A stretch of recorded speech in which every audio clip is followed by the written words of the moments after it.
There we go. Can you hear me okay, Nate? Beautiful. Okay. I think we'll kick things off here. Good morning to everyone for joining us today on this chilly November day. This is month number 3 of our Growth Basics for Business series. This is our monthly business series that we do from the Portland Regional Chamber of Commerce. Let me introduce myself. My name is Tommy Johnson, and I'm really happy to welcome you all today. This is the Eaton Peabody Growth Basics for Business, our monthly breakfast seminar series, which provides a forum to gain useful do-it-yourself workplace solutions and insightful, actionable tips. Now, at the beginning of the 2021-22 season, we look back at all the success we had over the past year and a half, despite the pandemic. The overwhelming response, participation, and the reach of the virtual Growth Basics series allowed us to make a very easy decision to keep this event series virtual. And helping to facilitate that this year, along with Eaton Peabody, is our new partner, Anania Bailey, who is the 2021-22 virtual sponsor of this event. Now, today's topic is Optimize Your Online Presence with Search. It's being presented by Jake Dumesnil of Spectrum Reach. We're very fortunate to have him with us today. Like all the Chamber's virtual signature events, today's presentation is free and will be recorded and made available for free replay on the Chamber's website and YouTube page. If you want to keep track of all the Chamber's news and events, please visit our website, portlandregion.com. Check out our events page and sign up for our weekly email newsletter while you're there. Now, before we get to today's presentation, I would like to remind you that if you have questions for our presenter, please type them in the chat box down below, and I will relay them to our presenter throughout the event. At this point, though, I'd like to acknowledge our presenting sponsor of Growth Basics for Business, Eaton Peabody. Now, for the last 3+ years, Eaton Peabody has been the exclusive sponsor of this series, and they continue to support this season as well. I'm pleased to invite Marketing Manager Nate Levesque to say a few words. Thank you, Tommy. First of all, I want to thank the Portland Chamber for doing such a great job of putting these together and providing new and engaging content month after month. So whether this is your first Growth Basics event or your 10th, I want to thank you for taking the time to join us today. For those of you that may not be familiar with our firm, we are a full-service, Maine-based law firm with nearly 50 attorneys serving Maine clients from offices in Augusta, Bangor, Brunswick, Ellsworth, and Portland. We assist companies of all sizes in many different industries. So whether you're an established financial institution or a small business taking your first steps, we can help you with all of your legal needs. To learn more about the services that we provide in the industries that we serve, please visit our website, eatonpeabody.com. Also be sure to follow us on Facebook or LinkedIn, stay up to date with any legal updates that we provide and future presentations. Great. Thank you. Back to you, Tommy. Thank you, Nate. And Nate, great. Thanks again for being the presenting sponsor for this event series. We're really proud to be able to provide this to all of our members. And without further ado, I'm now pleased to introduce our presenter. With us today is Jake Dumesnil. He's the Advanced Advertising Manager with Spectrum Reach. Jake works closely with the company's sales, product, and creative teams to develop, optimize, and measure digital marketing strategies for a wide range of clients across New York, Massachusetts, Vermont, and Maine. His expertise in display, video, social, OTT, SEO, SEM, and Google Analytics allows clients to create a comprehensive digital campaign that complements their traditional marketing efforts. Jake is an IAB certified digital marketing professional, also a recipient of the Business Review's 40 Under 40 Award. And in 2019, Jake was inducted into the Capital Cup for Kids Hall of Fame by the Ronald McDonald House for his ongoing work with the nonprofits fundraiser. Jake, take it away.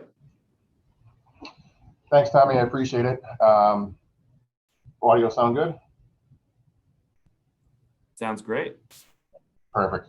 So during that bio, there was a lot of acronyms, especially with SEO, SEM, and it's actually a very fitting segue for what we're going to talk about today. So I know that a lot of people can get intimidated with paid search, also known as PPC, pay-per-click. So what we're going to end up doing is talking about it in 2 different segments. So the first is going to be teeing up as an example of the sales funnel and actually path to purchase that I went through last year. And then the second half of the presentation will be more of the nuts and bolts about search, and we'll end with a Q&A, in-depth Q&A. But I'm going to stop in the middle as well, so if you wanted to put any questions in the chat box, Tommy will relay those after the first half of the presentation. So I'm going to do a screen share here.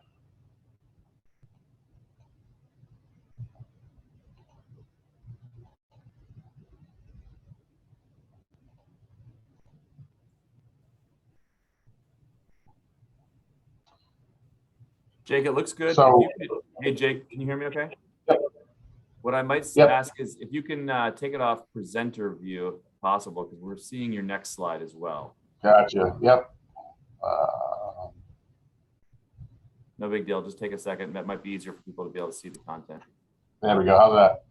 Perfect. Thank you. Awesome. Teamwork. I love it. So, today's topic: optimize your online presence with search. So, the first part, how I bought an exercise bike during a pandemic. So, everyone has seen some variation of the sales funnel, the marketing funnel, and so at the top, you're always going to start with brand awareness, and then usually the end result, bottom of the funnel, is usually a keyword, a key term that everyone recognizes, is the action, and in this case, it's a purchase. And so everything in the middle here, you might see variations where this is more simplified, but for today's conversation, what we're going to talk about are these 6 steps.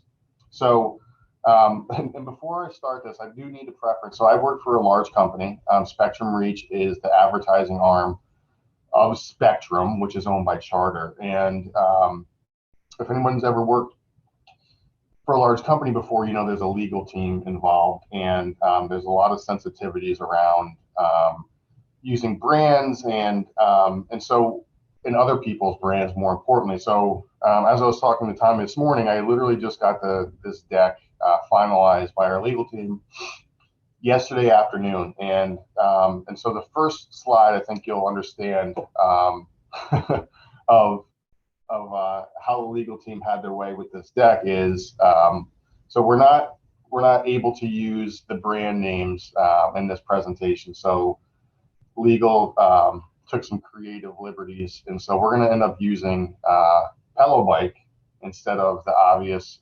Peloton during our presentation today. So you'll see some other examples of this. We're just going to go with the flow. It's going to work. You're going to understand. At least you'll be able to understand what I'm talking about. But joys of working for a large corporation. So anyway, so back to the topic, which is buying an exercise bike during the pandemic. So I also want to start by saying that I was that person. Another coworker in my office had a Peloton, and I was joyfully joking with her about that purchase just because they were so expensive, probably 6 months before I ended up starting this. So I did end up eating some humble pie after this purchase, and I since then though I love it. So but anyway, we're going to start at the awareness phase. So this started last year. If everyone remembers that the one ad from Peloton that actually went viral, where and the reason being though was for not for a good reason, where the ad was about a husband buying his wife a Peloton for Christmas. So that is actually the first ad, and I think really the reason it was brought to my attention was just because of all of the backlash that ad received. So, but in general, awareness is about brand building, and really that brand stood out to me at that time. I was aware of all of the exercise bike trends, but this one I think kind of drew me a little bit into the awareness of what it had to offer. So when we talk in general about all kinds of marketing, though, brand awareness and top of the funnel is a really important key, especially when it comes to search. And I'll say this a couple of times throughout the presentation, though, is someone is more likely to engage with your ad or with your marketing if they're aware of your brand. So if you're serving someone, if Google's serving someone 3 ads at the top of a search query, the person is more likely to click on an ad for a brand that they know. So the next portion of the funnel is interest. So after being aware of the brand and being curious about it, talking to my wife about it, seeing it's a big purchase, started doing some research. And at that point, just realizing that there are a lot of different exercise bikes available. And I can call them smart bikes because of being connected to the internet and so on. So, and so just from a simple search, top of the page, this is just from a search shopping standpoint. Before you even get to the ads, you're going to see a bunch of different options at the interest phase. So going down into consideration, this is when I really started moving into the middle of the sales funnel. And that was during that phase where I was seriously considering buying a bike and doing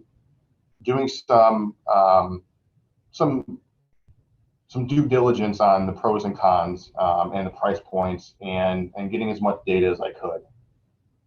And so at that point, though, it's also important from the business's standpoint that now I've been tagged and identified as someone that has expressed interest in an exercise bike. And so now on my end, I've started seeing, like in this case, nice corporate rebuild of this ad, but I've started seeing videos, pre-roll videos, and display ads with all of the main competitors in that space. So at this point, getting further into the funnel, started researching price points, if there were special financing options, if there were any promotional opportunities as far as any extra items that were included, especially around the holidays. There were a lot of these companies were competing for purchases, especially from a price point incentive. So, so at this point, making it to the evaluation stage, I figured I knew I had it down to 2 bikes at this point. And then so I was doing naturally kind of, similar to how the average person would read a review online, word of mouth, asking people. They went back to my coworker in the office and got a little bit more information, much to her delight. And then doing some research just about articles about pros and cons of each bike. But at this point, you could also see that one of the bikes, still at this point in the evaluation phase, is still retargeting their ads. Ironically, so this would be considered contextual targeting. And so we'll get into that the second portion of the presentation. So contextual targeting for display and video ads, so this being an animated banner ad, is when you select interests for the end user and you serve ads on websites and articles that are relevant to those topics. So they dialed me in as far as age, household income, and then special interest. I'm on websites that have to do with exercise bikes, and there comes the ad. So replace that with what you do for your business, regardless if you're in higher education, healthcare, law, retail. This was all still relevant. And then in comparison, you would do behavioral targeting, which we'll talk about in a little while as well. And then finally, it was the purchase. So ended up buying the competitor brand, Nordic Track. So for a number of different reasons, but ultimately, if you go back to this page, this was a Nordic Track ad. So they followed me all the way through the sales funnel. And ultimately, that was the bike that I purchased. And been using it ever since. And since then, also, my wife has used it and has been a really no regrets type of purchase. So now this is where I'm going to end up stopping and opening it up for some questions. But so really, this is the segue of, okay, that's great. Now I'm a small business. I don't have the budget of a multi-million-dollar company. And so how do you take the same approach that these companies did from identifying your customer, following them through the sales funnel, and then ultimately getting them to engage and purchase from you? So I'm going to pause at that point, at this point right now, and want to see if there are any questions that I can answer. So Jake, great presentation so far. I don't have any questions coming through in the chat yet, but I'll just remind folks, if they do want to submit any questions to Jake, just put them down into the chat box. And then what I'll do is I'll take one of these breaks when Jake has a natural pause in the presentation, and we can kick them over to him right there. But no, at this point, no questions coming through as yet.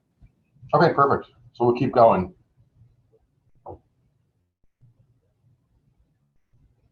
So at this point, we want to talk about why this marketing funnel and the steps along the way are important. The process really does work together. And it's important to remember that the person that you're trying to get in front of, their journey isn't linear.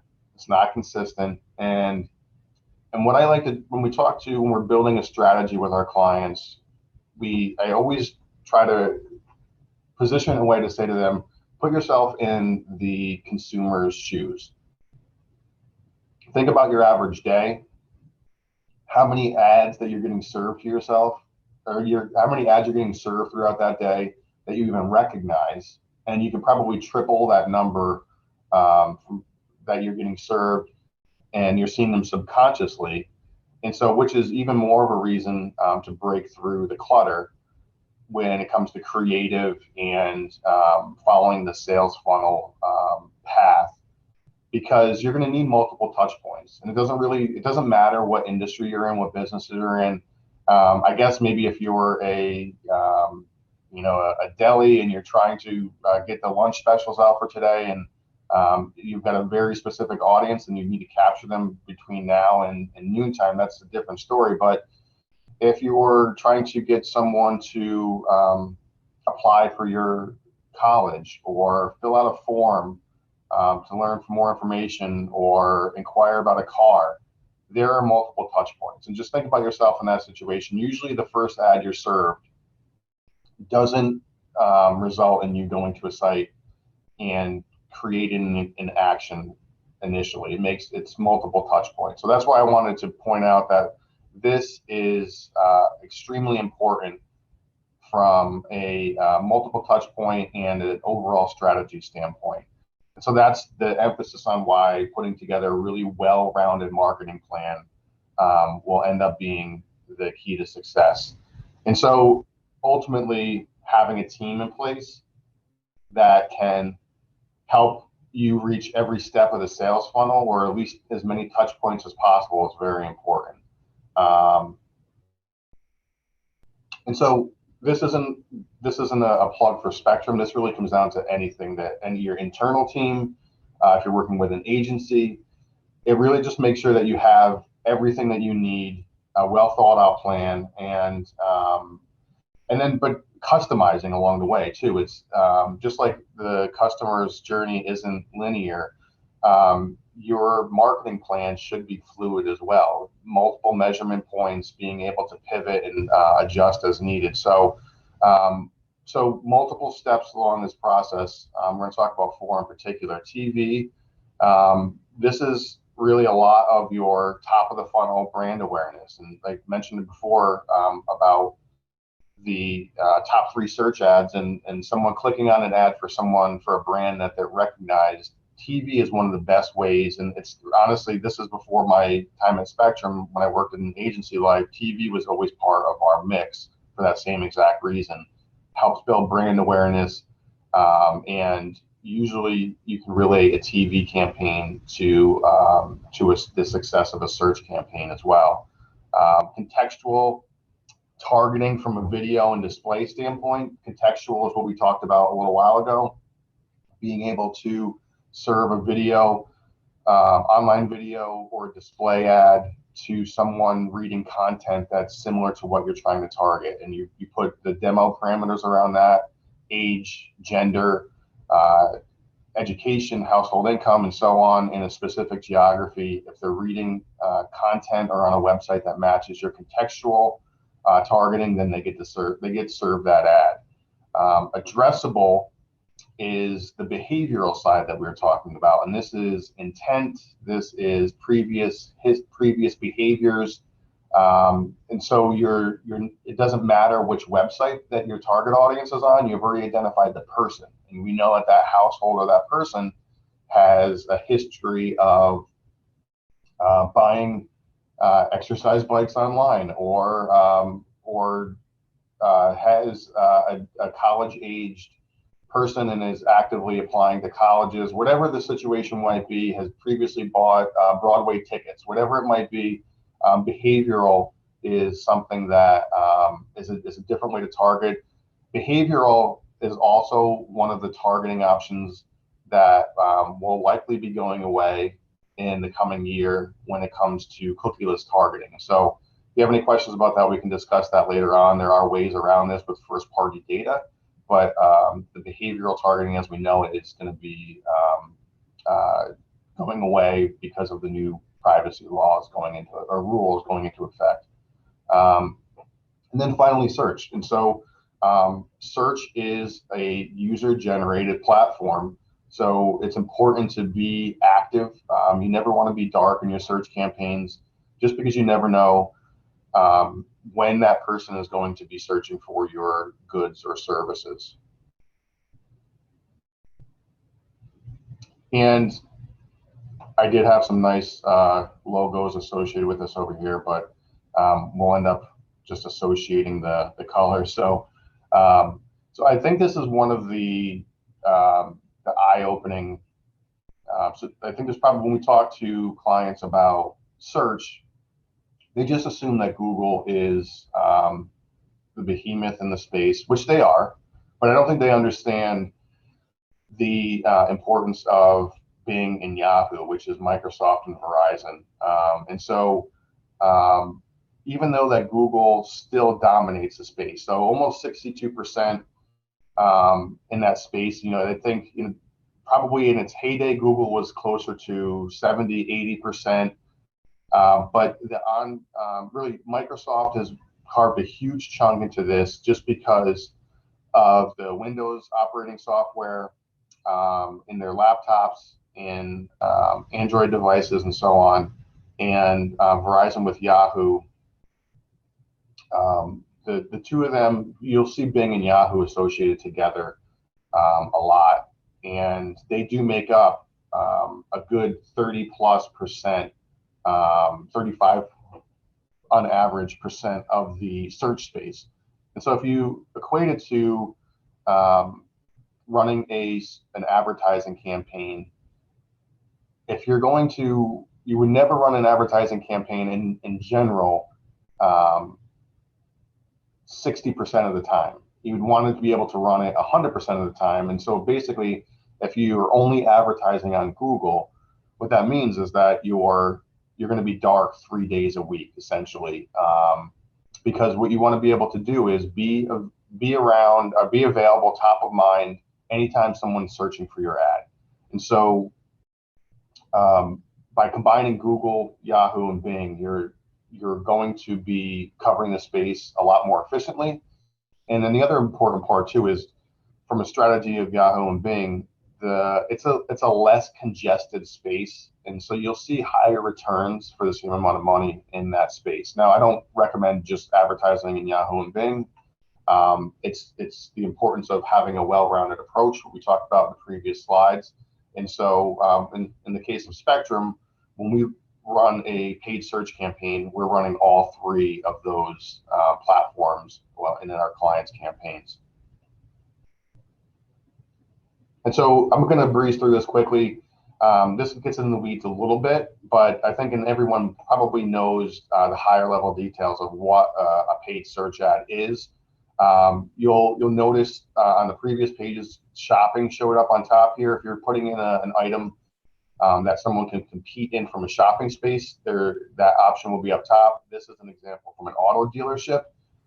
You'll notice there will be, on the average, there's usually 3 paid ads at the top, followed by a local map, which has nothing to do with paid search, but that usually follows the ad section, which is something that we'll talk about in a minute, the importance of having local content or content updated on your website. And but you'll notice all of these on top will always have this little ad icon next to it, so you know that you're viewing an ad and not an organic search result. Hey, Jake, So, yes. we did get our first question, and sorry to interrupt you right in the middle of, of a slide. Maybe going back a couple slides, it came from Tove, and the question was really understanding the concept of the addressable video. Can you give an example of that? Sure. So addressable video, in the case of, so say for example, so we worked with higher ed colleges where they have, say, a nursing program, and what we've been able to do is use behavioral targeting through our online addressable product, and say we want to be able to identify men and women within a certain age group that have an associate's degree in nursing, and then what we'd be able to do is, because it's an addressable campaign, it doesn't matter what websites that those people are going to, because we've already identified them as our target audience. And what we would do is serve them ads, and kind of taking a step back to, we would run that campaign at a statewide level, or at a regional level, and then we would zip target based on the density of those people with that degree throughout the state or in the zone. And then we would only serve ads to those zip codes, just trying to make the best use of the client's budget. So addressable, and another example is, we have a local entertainment theater that does live shows, partners with traveling Broadway shows off Broadway, where we've used purchase history. So we pull in a variety of data sources, and in this case, either through Experian or MasterCard, we were able to pull in the fact that they've purchased tickets before to Broadway, or the person listens to a certain type of music. Those type of examples are how you use in behavioral targeting to identify an audience instead of contextual, where not that contextual is bad, but I might be reading an article about, say, economic development. I'd say my town just won a grant from the state for a new project.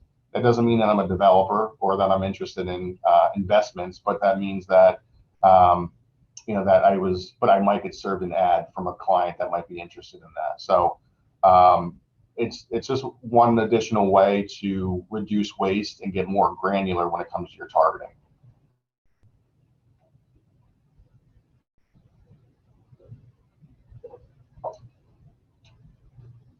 Great question, though. I'm a big fan of behavioral targeting.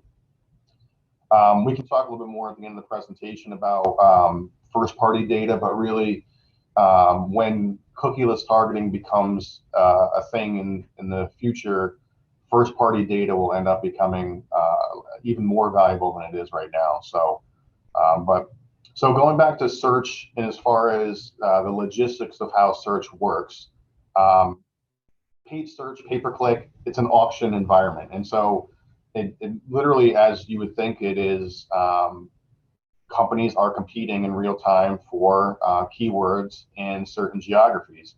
And so I'm sure, as our sponsor, Eaton Peabody, knows, like, one of the most expensive categories for paid search is legal. And so, and because there's so much value to a potential case that comes out of your marketing, that's why certain categories are more expensive than others. But this goes back to the comment earlier about having a really qualified and quality partner, because you want to be able to have a platform. And in our case, our platform bids on these terms in real time. And so the importance of being able to bid on not just the most obvious keywords and phrases, it's the most relevant ones.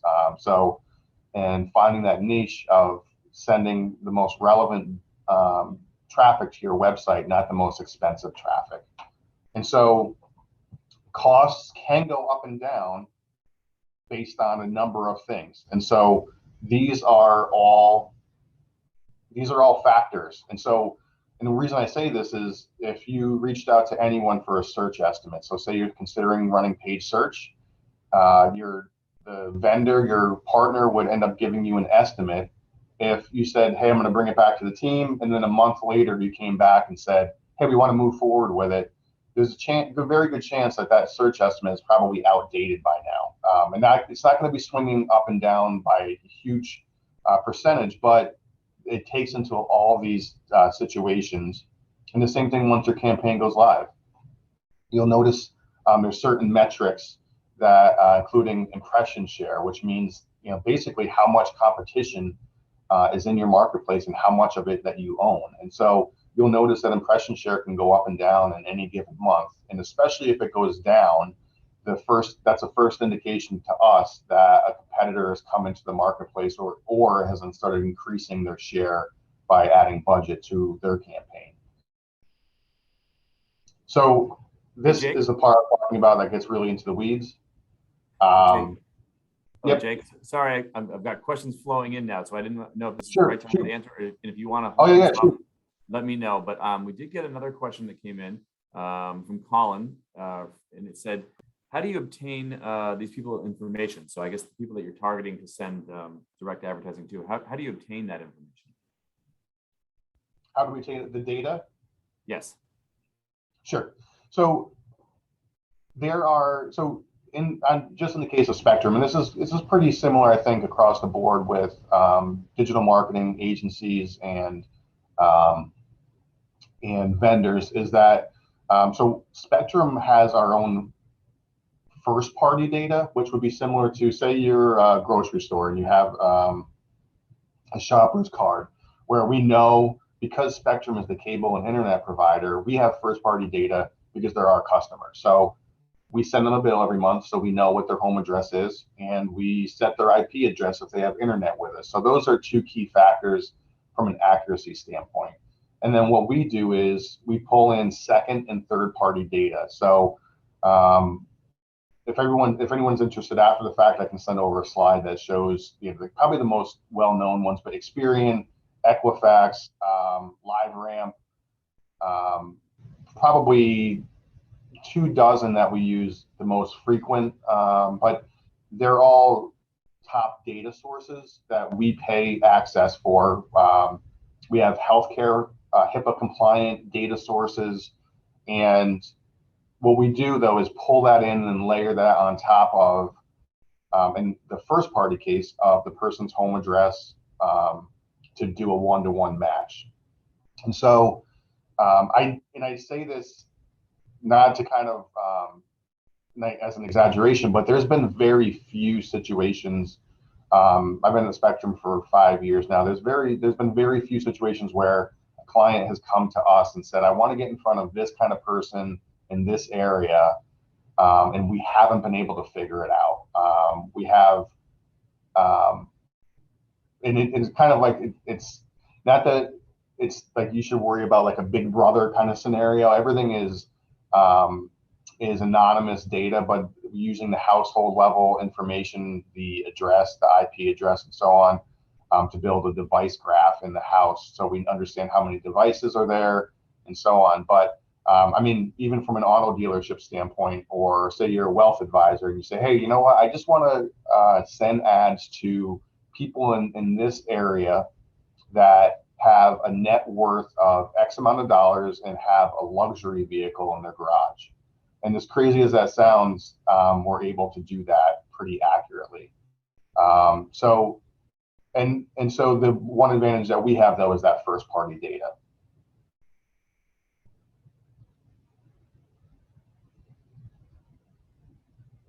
Any other questions, Tom? Not right now. Go ahead. Okay.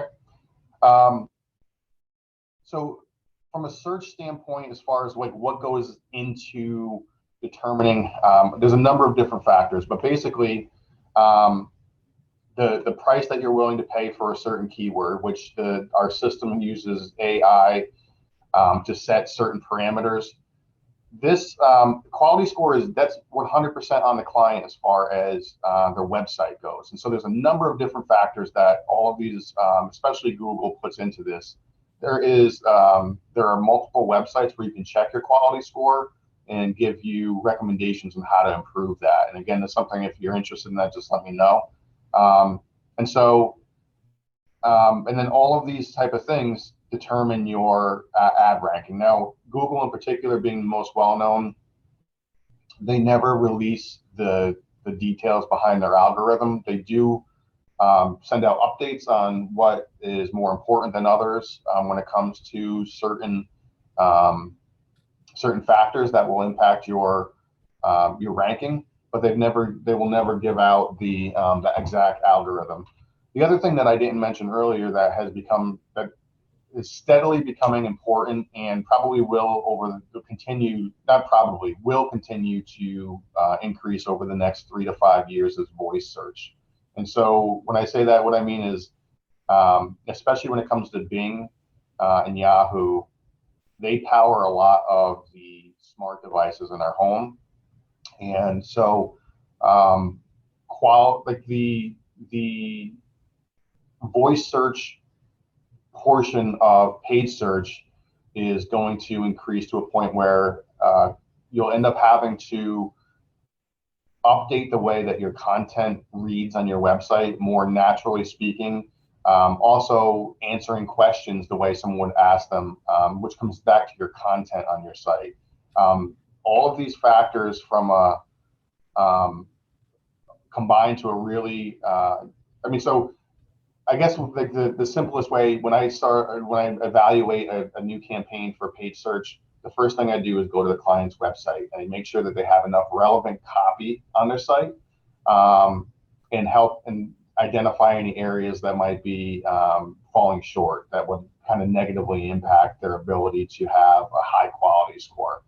And so voice search is one of those things where having a really robust Q&A section, or having certain terminology that's not industry specific, which I think is probably one of the areas where I see the most red flags, is that we tend to write the way that we think that people internally would write, not the way our clients would be searching for something. So just some things to consider, and I can talk more later on in the presentation about voice search if you're interested. And so paid search versus SEO, SEM, so search engine optimization, search engine marketing. So really, this is what I was talking about a little earlier, is having really this has to do with content on your website, having headers, navigations that are optimized, and content will always be king. And so I want to make that, I really want to emphasize that point. You don't have to have a super expensive digital marketing budget, or spending thousands of dollars a month on paid search, pay-per-click, because you can do a lot of this organically by having a really robust website, really good content, and update it regularly. Include photos on your website. Ideally, video is ideal. As crazy as it sounds, these Google and Bing and Yahoo can crawl videos. Google owns YouTube, so YouTube, I'd create a YouTube page, post your videos on YouTube, link back to your website. But all of those things are valuable. And so then we talked about the top 3 ads, then the maps, and then the organic results. And so the organic results would be down here. And so again, you're not running a paid search campaign. What you want to be able to do is make sure you're on page 1, right underneath that mapping feature. And then the other way to do that as well is having a really, and it's not shown on here, but having a real good Google My Business, which is a local, if you heard the term local search before, usually you'll see if I search for men's clothing Portland, if a store comes up naturally here, they could have, or if I search it by name, the Google My Business profile will come up here on the right hand side. And so optimizing that and making sure it's all your business hours, your website, your phone number, any of those details help increase your chances of being found, and then also naturally increase your ranking when it comes to paid search. And the last thing to consider too is make sure that and this is partially on your advertising partner though, is be relevant. Really, that's what Google is, and Bing and Yahoo are trying to do, is they're trying to serve the most relevant resources to the person doing the search as fast as possible. And so you're never going to be able to game the system as far as stuffing keywords, those type of old school type of tactics.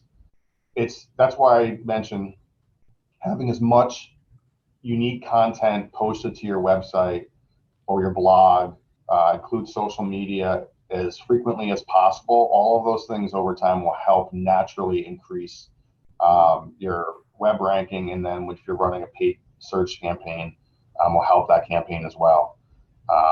And so I think these kind of, when it comes down to running paid search, you're at a point where you're in a competitive marketplace. You need to have an advantage in real time over your competition. Controlling your message, really, this has to do though with being able, especially if you're seasonal or running certain types of specific type of campaigns, you'll be able to customize those in your ad copy. In the examples of special features, call tracking, links to specific pages within your website, and then being able to measure all of this is probably one of the most important parts, because when I talk to clients that have run paid search, I usually get one of two answers if they're running it. It's like either they know exactly what's going on and they understand their metrics, or they say, yeah, we're running paid search. I trust our vendor. I really don't know. It seems like it's working. And so being able to go in and check on a regular basis how your campaign is performing is a really important part. Paid search is too expensive to have a set it and forget it type of mindset. So this is an example of our website, but talked about impression share a little while ago, and that's the impression, the amount of competition in your marketplace and where you stand compared to your competitors for those keywords in that geography. So all of these factors are important, and I think especially if you're new to this, having a partner that can sit down and clearly explain to you the nuances of what each statistic means and being able to adjust it in real time based on your strategy.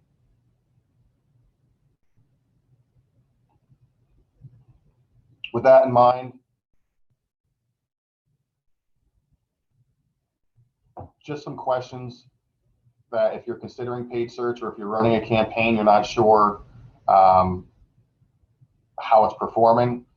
This first question really is, that's a Google, Bing, Yahoo type of question, is if you're running Google only or if they're running all three platforms. How often do you optimize my campaign? Is it a AI type of system where you have live people monitoring it, or is it someone manually going in and optimizing bids? This should be standard as far as providing keyword and site content recommendations, just because there's so many tools out there available that it's pretty easy to be able to do that now. And the experience standpoint is just making sure that the people that are running your search campaign have enough scale. So I mean, if you have a small shop that might be running, which is not a bad thing, it's just that if there's one person that specializes in search, how many campaigns are they managing? That would be, if I'm a client, that would be my first question is, are you able to take on my campaign and actively run all of the other campaigns as well? campaigns run consistently, meaning I don't want my campaign to be dark at any point in the month. And so really budgeting and from a pacing standpoint is making sure your campaign is live throughout the month. And from a billing standpoint, usually one of two things. It's that you're paying up front and then you replenish the budget, or you're getting billed at the end of the month. Offering call tracking. This isn't for everyone. I think that the first question I get from a client, if they ask, from a call tracking standpoint, what I ask them is if they're going to use that data. So if you're going to use that data, if you're going to cross-reference it against an internal platform, then it's definitely worth the extra amount of money you pay to have call tracking. And then as far as campaign reporting goes, I think monthly full reporting is a minimum, and then I think access to a dashboard in real time, if you have time to actually go in there, is a huge benefit. And that is it. Jake, before I thank you, we actually had a couple of questions that came through at the end, and one of these goes actually back to your last slide. I think those questions that you had up there are a great sort of weeding out process, so to speak, for who you may pick as a partner. But we had a specific question, again, came from Tove. What other criteria do you maybe use to determine a qualified online marketing partner? How do you separate that wheat from the chaff? Sure. I honestly think making sure that someone's not farming out the work, meaning like if they're doing it in-house, they have their own team, a team that they have access to on a regular basis. And the one thing too, I don't want to say this like I'm disparaging any partners. I do think having a Google, Bing, Yahoo presence across the board is important. And so you'll see a lot of firms that will advertise or that will have like a Google verified partner. And usually the red flag to me is that they're only running through Google, and they have an advantage. Well, not an advantage, I should say. They have minimums as far as they want to be able to, they're pushing a certain budget. They have minimums to meet from a budgetary standpoint. So my preference would be making sure that your partner has access to all three platforms, and not that they have to be having three separate strategies, is that they just have access to all three platforms. And I think that, like I said earlier, though, about having a team that specializes in this product and is their internal team. Thanks, Jake. Just got a couple more questions here too. I might follow up with this one first. You mentioned call tracking. What calls would you be tracking? Does that mean phone calls? Correct. So the way that call tracking works is, so when we would, like, and this is pretty standard across the board, is what happens is we have a call tracking tag that we put on the website. And what it does is it creates a phone number, a unique phone number, with the specific area code, so it looks like it's from the home market.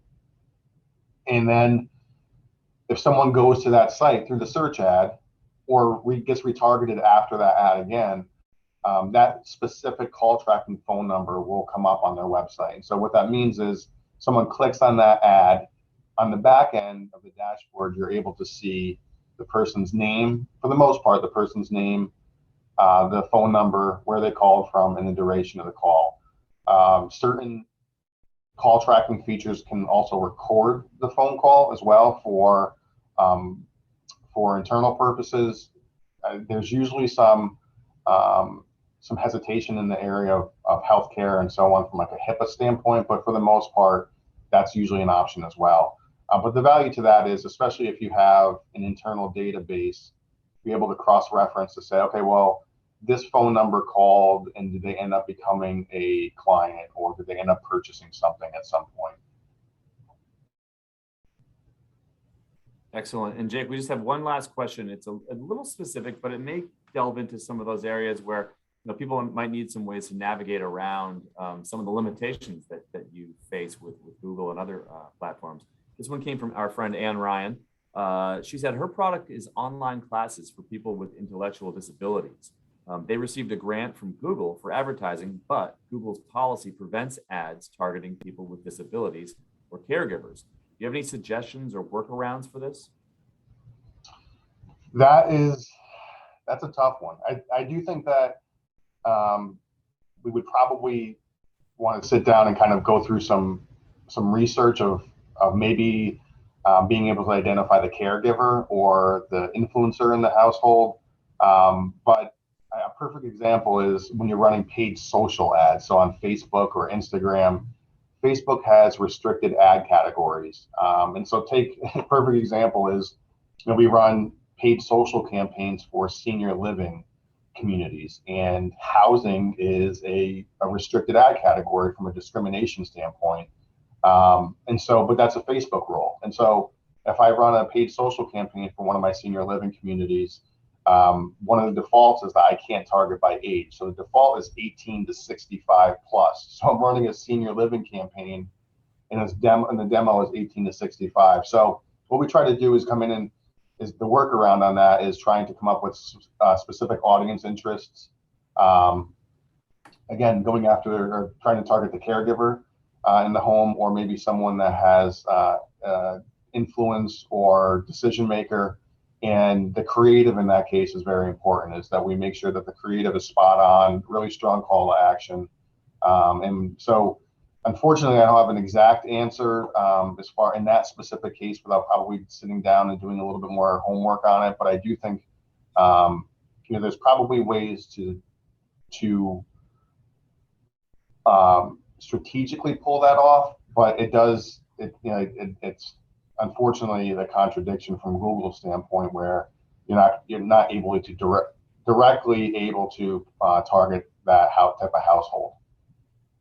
Well, that might be a perfect segue for me to make my next comment, which would be, if you have questions that are specific, to your needs, to give Jake a bit of a plug, you can reach out to him. There will be some content coming out after the event, so you will have his contact information. And again, if you want to work with Jake or any other potential qualified marketing companies, those are the type of questions you do want to ask them, and hopefully they can answer those for you one-on-one. But again, Jake, thanks for another great presentation today. Just a reminder for everybody that today's presentation has been recorded, and it will be available for replay on the Chamber's website and YouTube page. A copy of today's presentation, the presentation deck, as well as some additional details and resources, like I mentioned, will be included in the post-event email that you'll receive either today or tomorrow. And just a quick plug for some of the other upcoming Chamber events. Please be sure to check the Chamber website calendar for all of our great events, and even better, when you're there, sign up for our weekly newsletter. Thank you again to everyone for another great episode of Eaton Peabody's Growth Basics for Business, and to each of you for attending and participating throughout this year. Another shout out to our sponsors, Eaton Peabody and Anania Bailey, for their commitment to this series. We look forward to seeing all of you at our next Growth Basics for Business on Tuesday, December 21st, for a presentation from our presenting sponsor, Eaton Peabody. With their wide array of talented attorneys, I know they are working on a topic that you're going to want to check out. With that, have a wonderful day and enjoy the rest of your week.